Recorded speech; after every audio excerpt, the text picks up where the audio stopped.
The Game of Life and How to Play It by Florence Scovel Shinn. Chapter 6, Casting the Burden, Impressing the Subconscious. When man knows his own powers and the workings of his mind, his great desire is to find an easy and quick way to impress the subconscious with good, for simply an intellectual knowledge of the truth will not bring results. In my own case, I found the easiest way is in casting the burden. A metaphysician once explained it in this manner. He said, "The only thing which gives anything weight in nature is the law of gravitation, and if a boulder could be taken high above the planet, there would be no weight in that boulder." And that is what Jesus Christ meant when he said, "My yoke is easy and my burden is light." He had overcome the world vibration and functioned in the fourth dimensional realm, where there is only perfection, completion, life, and joy. He said, "Come to me, all ye that labor and are heavy laden, and I will give you rest. Take my yoke upon you, for my yoke is easy and my burden is light." We are also told in the 55th Psalm to cast thy burden upon the Lord. Many passages in the Bible state that the battle is God's, not man's, and that man is always to stand still and see the salvation of the Lord. This indicates that the superconscious mind, or Christ within, is the department which fights man's battle and relieves him of his burdens. We see, therefore, that man violates law if he carries a burden, and a burden is an adverse thought or condition, and this thought or condition has its root in the subconscious. It seems almost impossible to make any headway directing the subconscious from the conscious or reasoning mind, as the reasoning mind, the intellect, is limited in its conceptions and filled with doubts and fears. How scientific is it, then, to cast the burden upon the superconscious mind, or Christ within, where it is made light or dissolved into its native nothingness? For example, a woman in urgent need of money may light upon the Christ within, the superconscious, with the statement, "I cast this burden of lack on the Christ within, and I go free to have plenty." The belief in lack was her burden, and as she cast it upon the superconscious with its belief of plenty, an avalanche of supply was the result. We read, "The Christ in you, the hope of glory." Another example. One of my students had been given a new piano, and there was no room in her studio for it until she had moved out the old one.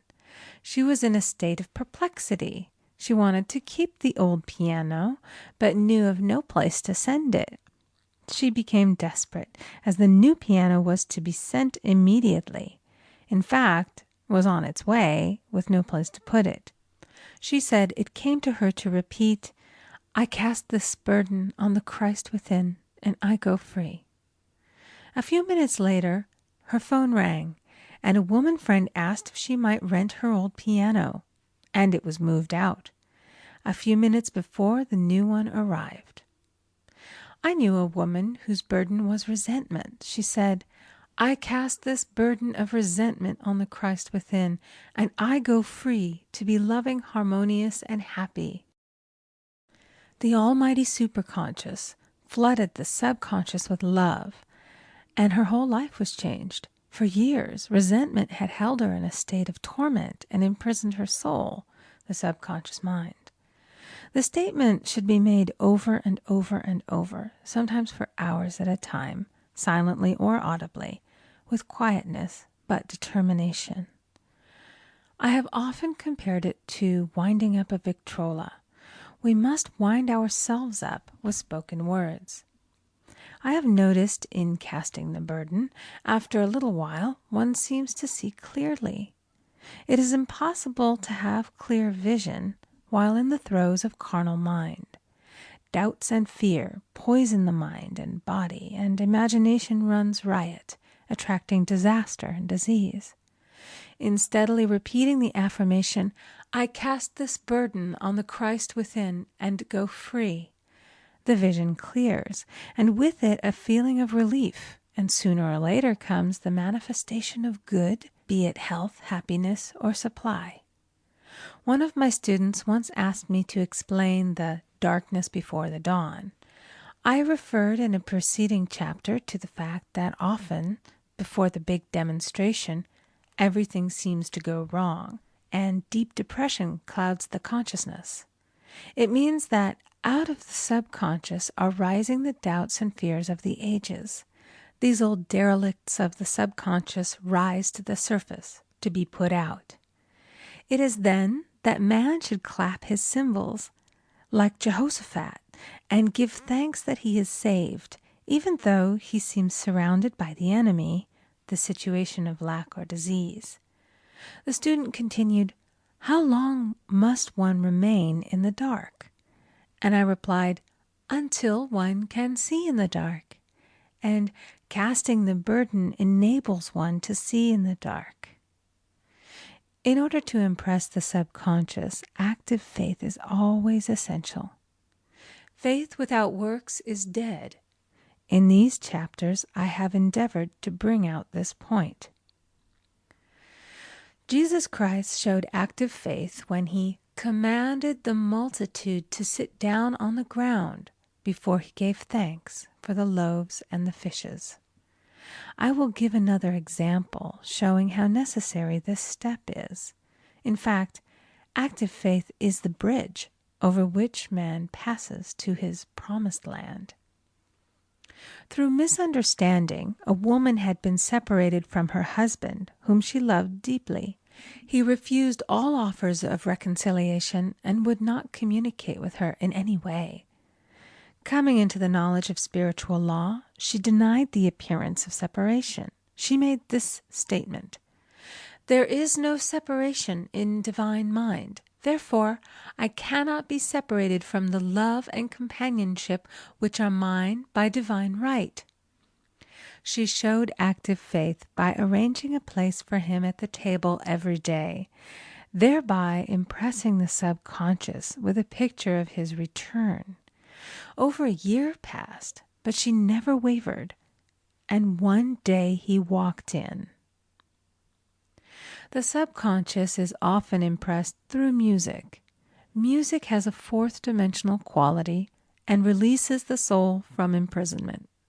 It makes wonderful things seem possible and easy of accomplishment.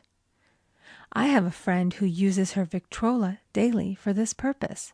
It puts her in perfect harmony and releases the imagination.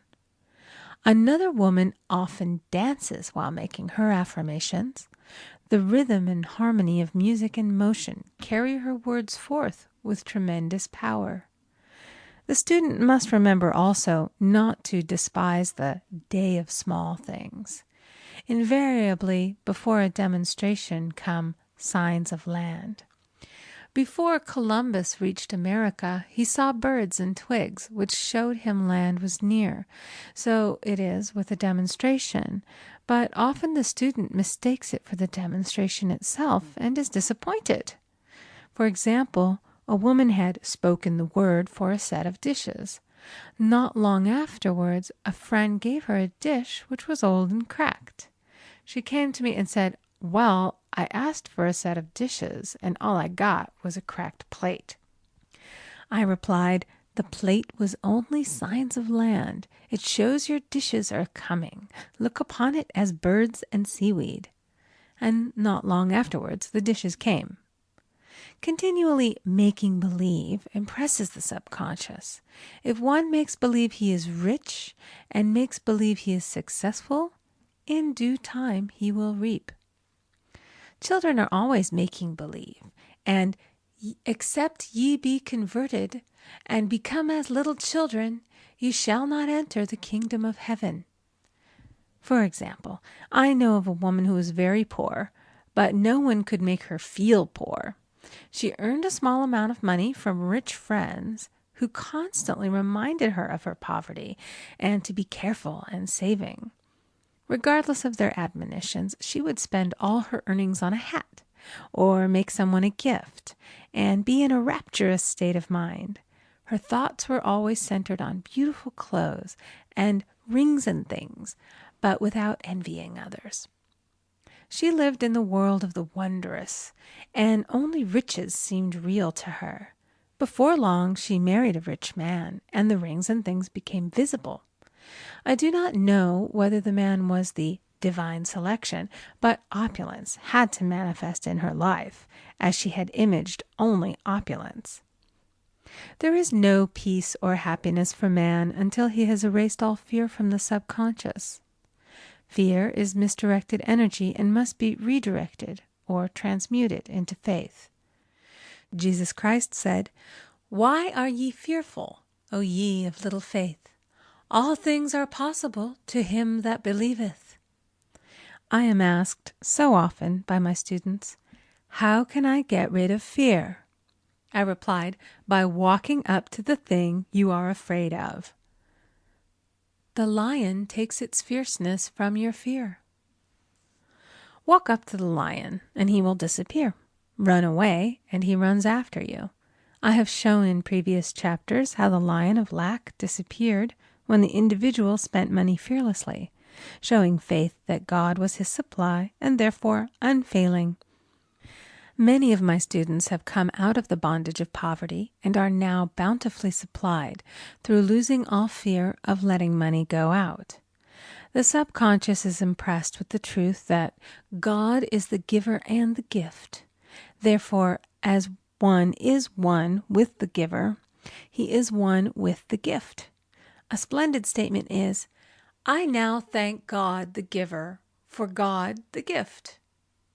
Man has so long separated himself from his good and his supply, through thoughts of separation and lack, that sometimes it takes dynamite to dislodge these false ideas from the subconscious, and the dynamite is a big situation. We see in the foregoing illustration how the individual was freed from his bondage by showing fearlessness. Man should watch himself hourly to detect if his motive for action is fear or faith. "Choose ye this day whom we shall serve," fear or faith. Perhaps one's fear is of personality. Then do not avoid the people feared. Be willing to meet them cheerfully, and they will either prove golden links in the chain of one's good, or disappear harmoniously from one's pathway. Perhaps one's fear is of disease or germs. Then one should be fearless and undisturbed in a germ-laden situation, and he would be immune. One can only contract germs while vibrating at the same rate as the germ, and fear drags men down to the level of the germ. Of course, the disease-laden germ is the product of carnal mind, as all thought must objectify. Germs do not exist in the superconscious or divine mind, therefore are the products of man's vain imagination. In the twinkling of an eye, man's release will come when he realizes there is no power in evil. The material world will fade away, and the fourth dimensional world, the world of the wondrous, will swing into manifestation. "And I saw a new heaven and a new earth, and there shall be no more death, neither sorrow nor crying, neither shall there be any more pain, for the former things are passed away." End of chapter 6.